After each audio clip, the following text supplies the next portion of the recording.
Assalamualaikum warahmatullahi wabarakatuh. Saya Fatimah Ratna Kumala dengan NPM 19160036 dari PGSD 4A. Di sini saya akan mempresentasikan hasil kerja saya mengenai bab 10 tentang Lampung masa kemerdekaan untuk memenuhi mata kuliah sejarah, budaya, dan tradisi Lampung yang diampu oleh Ibu Yulia Siska. Pendahuluan. Pada waktu Jepang di Lampung, tidak ada satupun organisasi yang diperbolehkan untuk berdiri, namun usaha untuk memelihara benih nasionalisme tidak hilang sama sekali. Setelah Jepang menyerah tanpa syarat pada Sekutu, berita tersebut dengan cepat menyebar ke seluruh wilayah Nusantara. Kabar kekalahan itu segera sampai ke Lampung, sehingga mulai diadakan persiapan seperlunya untuk sesuatu yang sesuai dengan petunjuk pusat. Pada tanggal 17 Agustus 1945, Insinyur Soekarno dan Dr. Andes Muhammad Hatta mengumumkan kemerdekaan Republik Indonesia. Setelah sebelumnya mendengar berita tentang menyerahnya Jepang dari Sekutu.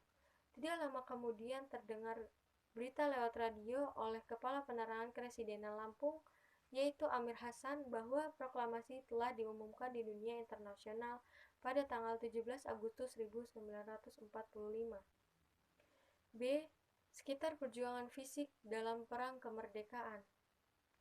Perjuangan untuk mempertahankan kemerdekaan Indonesia yang telah diproklamasikan di Jakarta membawa peristiwa-peristiwa heroik dalam rangka kemerdekaan di berbagai daerah di seluruh Indonesia. Di Kepresidenan Lampung, saat kejadian agresi militer Belanda I, muncul sosok ulama sebagai pemimpin Laskar Hizbullah Sukadana yang mengabdikan dirinya untuk perjuangan. Kiai Haji Ahmad Hanafiah dan tentaranya terpanggil untuk membantu perjuangan TNI yang memberikan perlawanan sengit terhadap pasukan Belanda di daerah Sumatera Selatan, khususnya di kota Batu Raja. Kiai Haji Ahmad Hanafiah bersama TNI melawan Belanda di front pertempuran Kamarong. Pasukan pihak Kiai Haji Ahmad Hanafiah dan TNI masih tergolong belum maju dalam persenjataan dibandingkan dengan pihak Belanda.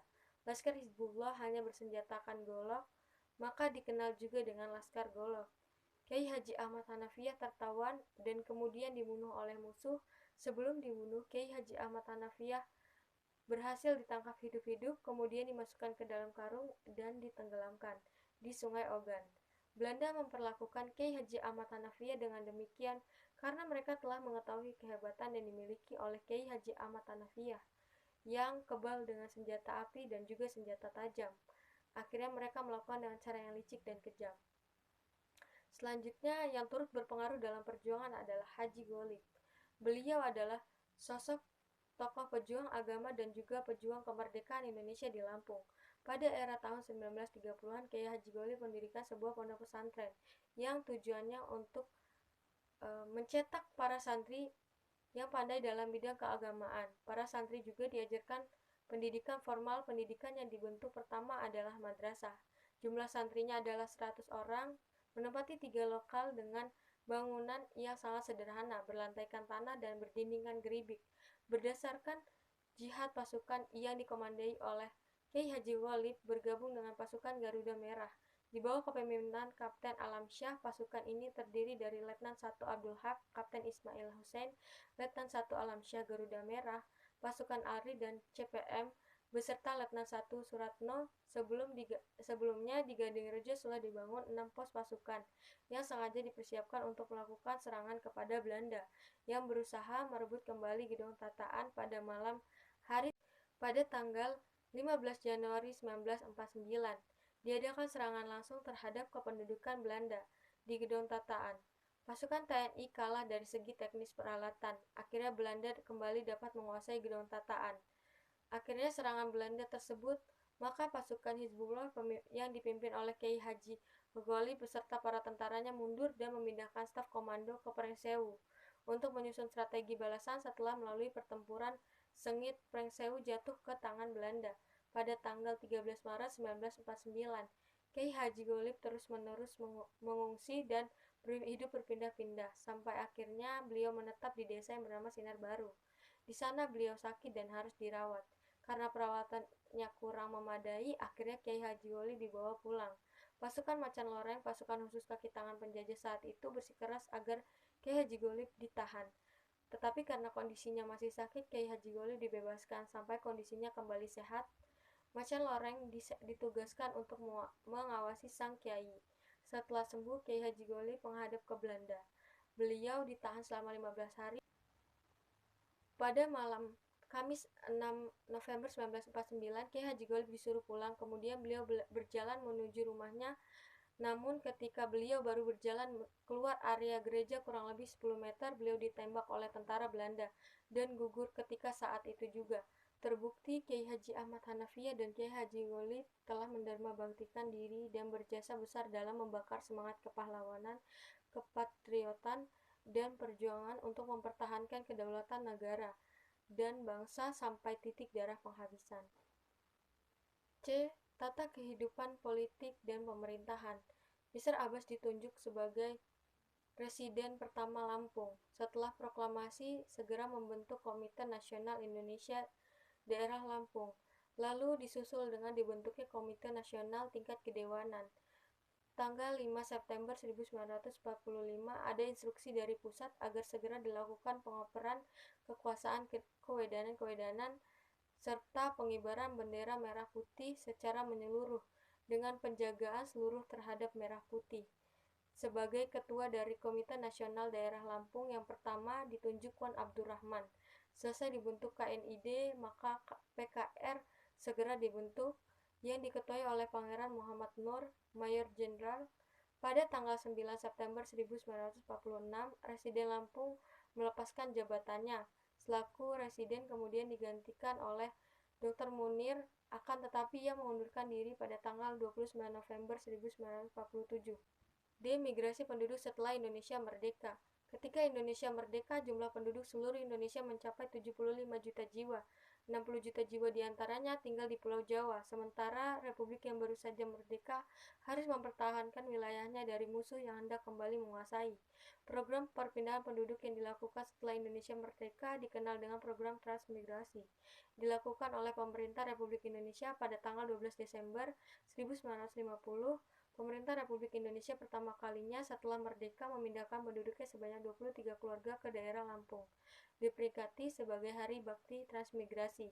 Itu bertujuan untuk menyamaratakan jumlah penduduk dan mengurangi angka pengangguran, untuk meningkatkan kesejahteraan warga transmigrasi, meningkatkan pertumbuhan ekonomi negara dan juga wilayah NKRI.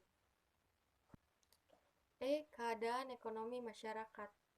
Pada tahun-tahun sesudah proklamasi, keadaan ekonomi masih cukup kacau. Tidak terkendalinya uang rupiah Jepang menyebabkan inflasi. Pemerintah terpaksa mengakui dua macam tanda pembayaran yang sah, yaitu rupiah Jepang dan uang The Japanese Bank, uang pemerintah Hindia Belanda. Di bulan Oktober 1946, kedua alat pembayaran itu dinyatakan tidak berlaku dan sebagai gantinya adalah beredarnya uang pemerintah Republik Indonesia yang disebut dengan uang ori. 1.000 rupiah uang Jepang waktu itu dinilai sama dengan 1 rupiah uang ori. Pada periode setelah pengakuan kedaulatan Republik Indonesia 1949 sehingga berdirinya pemerintahan daerah tingkat 1 Lampung 1945 sampai 1964, kehidupan ekonomi tidak jauh berbeda dengan situasi ekonomi nasional ketika itu. Semua daya dan potensi ekonomi diabdikan untuk kepentingan politik, bahkan sampai meletusnya tragedi nasional 1965. Tingkat pertumbuhan ekonomi amat sangat rendah, sedangkan jumlah penduduk terus bertambah karena masuknya transmigran dari luar daerah. Perekonomian berangsur membaik setelah kehidupan politik mulai stabil. Kebaikan itu tentu tidak hanya dalam nasional saja, tapi menjalar ke daerah. Lampung pun terkena dampaknya. Lalu semenjak Lampung menjadi provinsi yang berdiri sendiri, pembangunan berjalan cukup pesat dengan hasil yang cukup berarti pula. Berbagai potensi daerah tidak disia-siakan, kehidupan rakyat bergerak membaik, nilai ekspor meningkat, yang berarti kenaikan devisa negara, maka tidak salah kalau Lampung dinyatakan sebagai daerah harapan, karena potensi serta kesungguhan dalam melaksanakan pembangunan. F. Kehidupan seni budaya. Di kancah seni budaya tampak adanya suatu perkembangan yang cukup baik. Apabila di zaman Jepang, bidang ini mengalami hambatan karena ada usaha untuk membudayakannya lewat bahasa Jepang dan sebagainya. Di masa kemerdekaan, masalah semacam ini tidak ada lagi, baik unsur seni budaya yang sifatnya klasik tradisional asli Lampung maupun yang berasal dari luar, terutama yang dibawa oleh transmigran dari Jawa. Kedua-duanya ada kesempatan untuk berkembang. Seni tarik klasik Jawa tumbuh subur di daerah transmigran seperti Preseu, Gedong Tataan, Metro, dan sebagainya. Sistem religi dan falsafah hidup. Dalam kehidupan keagamaan di Lampung pada masa kemerdekaan dapat dikatakan cukup baik dan tenang, dalam artian bahwa tidak ada hambatan apapun yang dapat dilihat dari segi perkembangannya. Adanya kesadaran bahwa di dalam masyarakat Pancasila harus dijunjung tinggi adanya toleransi antar agama, saling menghormati serta menghargai antara sesama umat beragama.